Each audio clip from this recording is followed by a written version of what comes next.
आज तर फुल राडाच बाई राडाच. इकडे बघा नागिन आले अंगात नागिन. आम्ही सकाळ सकाळ निघलो मार्लेश्वरला जायला. मालेश्वर बोलतो. मालेश्वरला चालले आहो. मला फक्त सकाळ लवकर उठायला नाही पटत, बाकी सकाळचा तर सगळाच पटतं. जसं काय यो विओ भाई काय प्यारा होता. आणि आता सोने पे सुहागा बघा, आम्ही नाश्ता करायला काय मस्त जागेवरती थांबलोय भाई. इथला तुम्ही एकदा फक्त पाणी बघा, एकदम क्रिस्टल क्लिअर होता डायरेक्ट. सो याचे बस 2 मिनिटं पुढं हा मार्लेश्वर देवस्थान होता. सो आम्ही निघालो वरती जायला. आणि इकडे बघा देवाचा एकदम भक्त, आडनाव भगत, आणि तो भगतच बनून चाललेला तिकडे.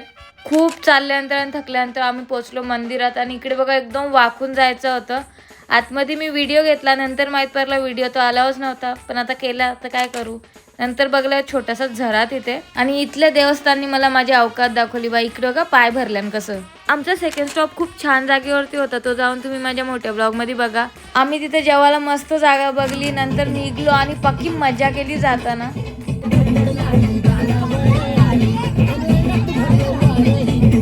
आता ही सगळी मस्ती मी तुम्हाला याच्यामध्येच नाही दाखवणार. तुम्ही कॅप्शनमध्ये लिंक आहे माझ्या मोठ्या ब्लॉगची, तो जाऊन बघा. आम्ही या थांबलेलो नाश्ता करा, इथनं नाश्ता केला, देन परत नाचायला लागलो. सो एवढा नाचून आणि थकून आम्ही पोचलो हरिहरेश्वरला. तिथल्या रूम वगैरे मस्त होत्या. सो हा फुल ब्लॉग तुम्ही जाऊन बघा नक्कीच यूट्यूबवरती, बायोमध्ये लिंक आहे.